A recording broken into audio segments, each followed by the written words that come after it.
Informação exclusiva: o São Paulo venceu a disputa com o Corinthians e acaba de acertar a contratação de Danielzinho, primeiro reforço do tricolor para 2026.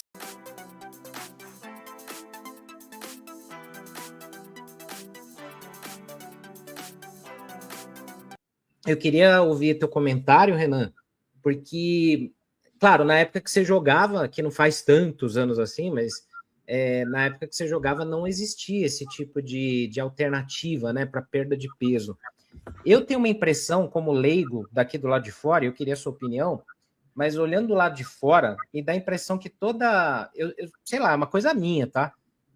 Qualquer solução que não seja natural, ela pode ter algum efeito colateral em outra coisa. E aí, quando você fala de atletas de alto rendimento, sei lá, me parece um risco usar esse tipo de artifício, né? Eu sei que manter o peso não é uma coisa muito fácil para atletas, né, Renan? Mas como é que você vê todo esse cenário, essa situação toda aí, Renan? Senna, bom dia, Gabriel. Eu vejo como uma vergonha para todo mundo. Para todo mundo. Porque se o médico indicou, ele tá errado. O nutrólogo, Eduardo aí, né? Esse cara tem que estar fora do São Paulo hoje. Se o cara indica uma caneta emagrecedora para um atleta de alto rendimento, ele tá de sacanagem. Só pode. Só pode. Por quê? É para inibir a fome. O atleta de rendimento, ele precisa se alimentar, ele precisa dos nutrientes, porque a exigência física para o trabalho dele diário é muito grande. Então, Senna, poucas vezes na minha carreira, mas para o fim da carreira eu tive problema com peso. E o que eu fazia? Treinava meia hora depois, fazia uma bicicleta meia hora depois, corria um pouco na esteira mais meia hora depois do treino, e ao invés de comer 2 colheres de arroz, eu comia 1,5 ou 1. Ao invés de comer 2 bifes, eu comia 1. Porra, a forma natural de você perder peso, certo ou não? Estou falando para atletas, né? Muita gente pode estar pensando, pô, Renan, você deveria estar tomando Monjaro agora, né? Eu poderia, porque eu não sou mais atleta, o São Paulo não depende mais do meu rendimento, mas eu tô doido para abrir uma garrafa de original daqui a pouquinho, na hora que acabar a live. E tomar a talagada de Campari. Essa é a minha vontade hoje. Mas, enfim, para os atletas, o cara não come, então o relato de algum atleta aí que falou sentir enjoo, fraqueza, perde massa magra, é óbvio. Isso é óbvio. Como que o cara indica isso para um atleta de alto rendimento? Não tem alguém ali dentro do clube que fala, amigão, não sei quem que é o atleta. E é uma vergonha o atleta, um atleta de alto rendimento, jogando no São Paulo Futebol Clube, ter que se preocupar com peso. Ter que se preocupar com peso. Daqui a pouco eu vou contar uma história minha, uma coisa que eu vivi na Portuguesa. E isso também é uma vergonha pro atleta. Porra, cara, se dedica um pouco mais. É o que o Senna falou. Todo mundo quer chegar naquele peso ideal, naquele shape, sem o sacrifício. Não tem como. Se você não abrir mão, se você não ter o sacrifício da alimentação regrada, se você não se dedicar mais no treino, não treinar um pouco a mais, porque hoje ninguém quer treinar mais, né? Ninguém quer chutar uma faltinha a mais porque é por causa de risco de lesão. Ninguém quer fazer um pouquinho a mais. Estou falando por causa do peso. Então isso é uma vergonha geral. Geral. E parece que o médico que não concordava com isso foi mandado embora, né? O doutor Pedro. Pelas indicações, né? Não era um consenso dentro do departamento médico. Um médico é mandado embora. Né? Pode ser esse o motivo que ele não concordava com a tal da caneta. Cara, isso é uma vergonha absurda. Isso é um negócio absurdo para todos os lados. Esse rapaz, esse nutrólogo, ele pode ser nutrólogo de obeso, com todo respeito, de obeso. É obeso que precisa dessa caneta. O diabético precisa dessa caneta. Atleta de alto rendimento tomando Monjaro. Cara, isso é inexplicável. Quando eu estava na Portuguesa, eu não tive problema com peso. Mas numa passagem, nas férias, eu conversei com o médico, falei, doutor... Pausa de 5 segundos para pedir a sua ajuda ao nosso canal com o seu like e se inscrever se ainda não for um inscrito. Informação exclusiva: o São Paulo venceu a disputa com o Corinthians e acaba de acertar a contratação de Danielzinho, primeiro reforço do tricolor para 2026.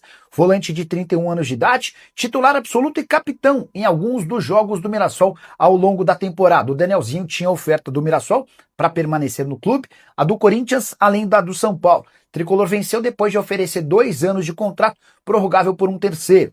O atleta de 31 anos de idade tem baixíssimo histórico de lesões. Em 2025 jogou 50 das 51 partidas da equipe do interior de São Paulo. Na temporada passada havia disputado 49 jogos. Vale contar também que o São Paulo ainda busca um lateral direito, um zagueiro e um camisa 10.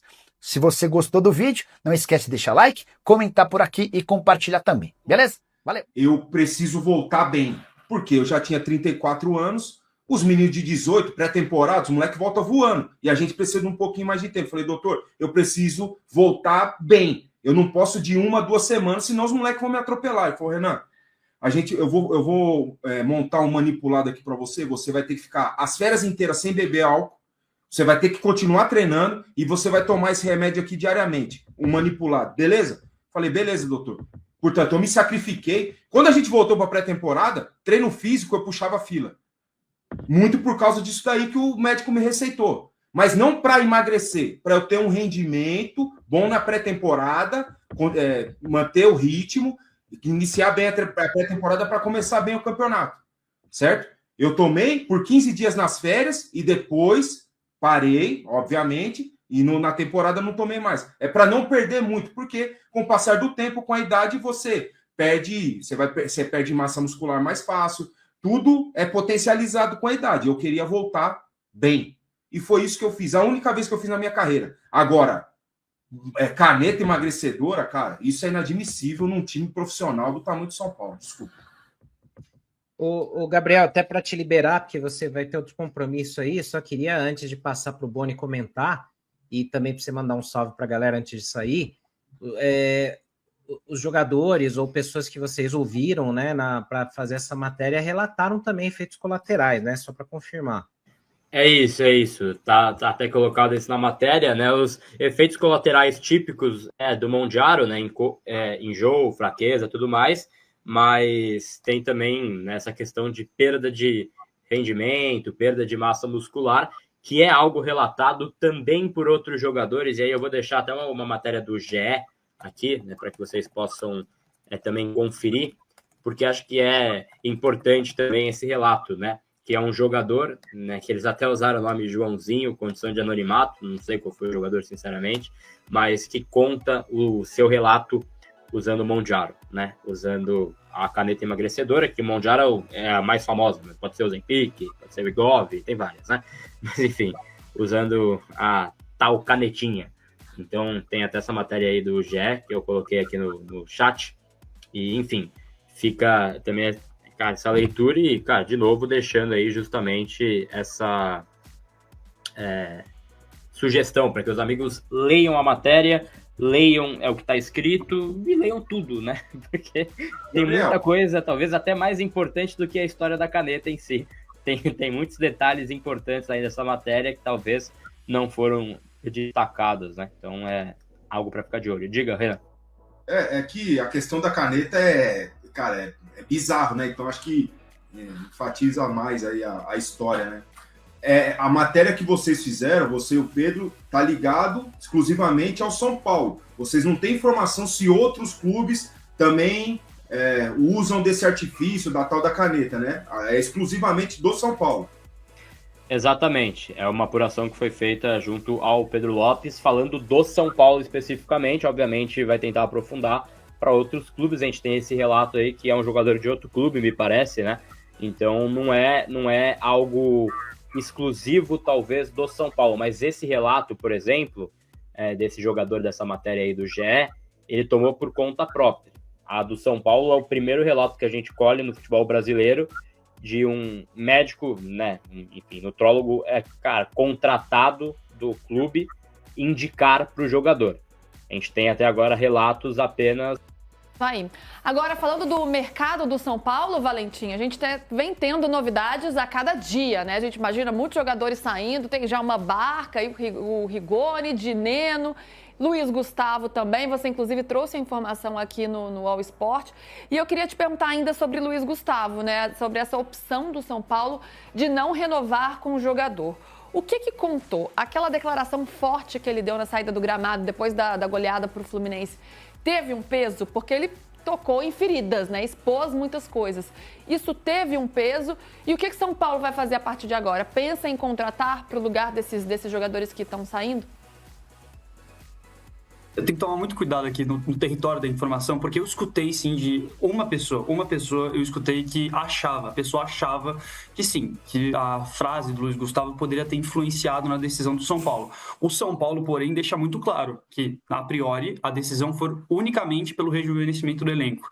E aí, acho que até vale o bastidor, o São Paulo nem chegou a oferecer uma renovação, uma proposta para o Luiz Gustavo. O São Paulo simplesmente comunicou por telefone, inclusive, o Luiz não estava na capital, foi o Rui Costa que ligou para ele na segunda-feira, entre segunda e terça-feira, e informou que ele não seria mantido. E aí muito se falou, né, que o Luiz aceitaria reduzir o salário. Nem chegou nesse ponto. O São Paulo nem entrou no financeiro com o Luiz Gustavo, porque não houve qualquer tipo de conversa. Houve uma comunicação por parte do São Paulo que ele não seguiria, e o Luiz simplesmente segue a vida agora. Agora, o que eu escutei é que o Luiz segue tendo carinho pelo São Paulo, sai pela porta da frente, inclusive foi essa aspa que eu escutei. Entrou pela porta da frente e sai pela porta da frente. Mas do lado do jogador, a expectativa só é que o que ele falou na entrevista após o jogo, que possa pelo menos servir de guia para o São Paulo, porque, como ele mesmo disse, né, o São Paulo precisa de direção, e o que eu escutei de gente próxima do jogador é isso. Então, que pelo menos o que ele tenha falado sirva de alguma coisa, independente se tenha sido motivo ou não para ele não renovar o contrato. Mas fato é, ele tem sondagem de algumas equipes da Série A e deve ter futuro definido aí nas próximas semanas.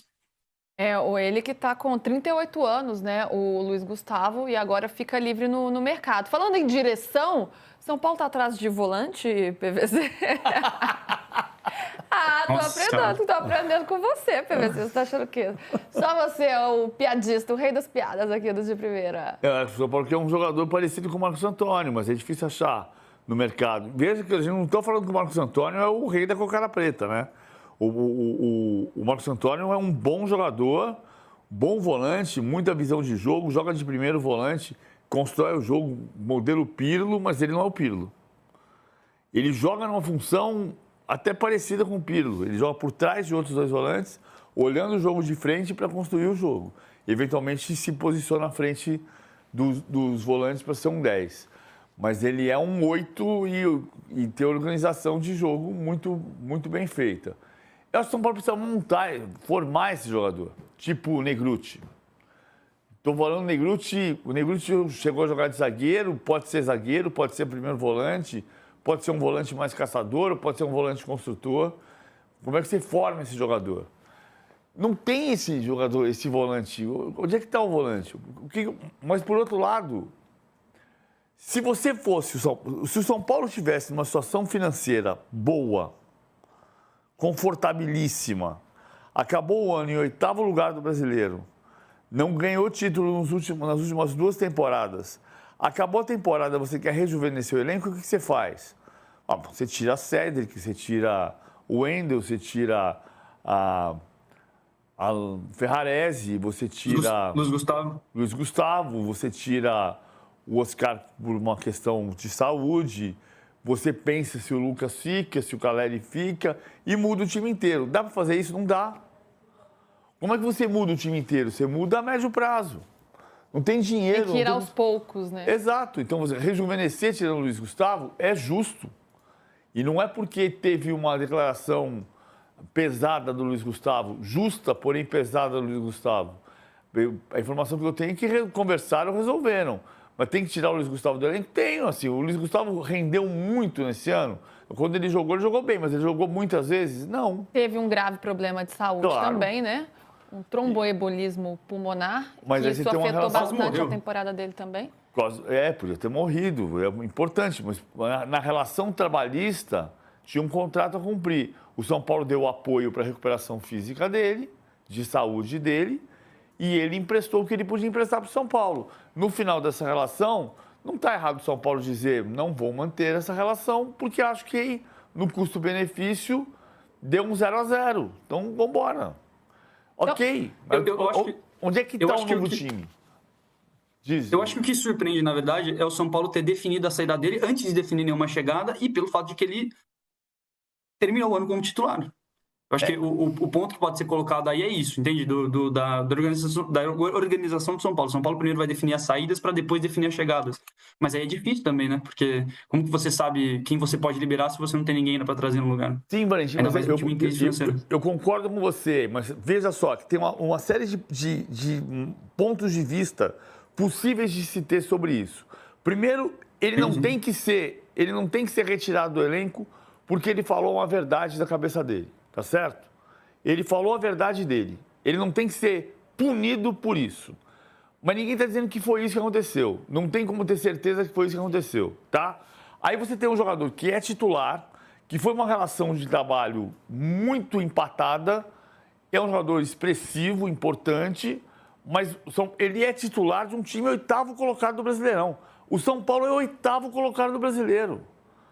Quando você termina o campeonato em 8º lugar e por 2 anos seguidos você não consegue ter um desempenho à altura da Copa do Brasil de 23, você termina o ano e fala assim, cara, não está suficiente para um clube da tradição de São Paulo. Preciso mudar. E aí é que está a pergunta sem resposta que só o processo de mercado vai responder.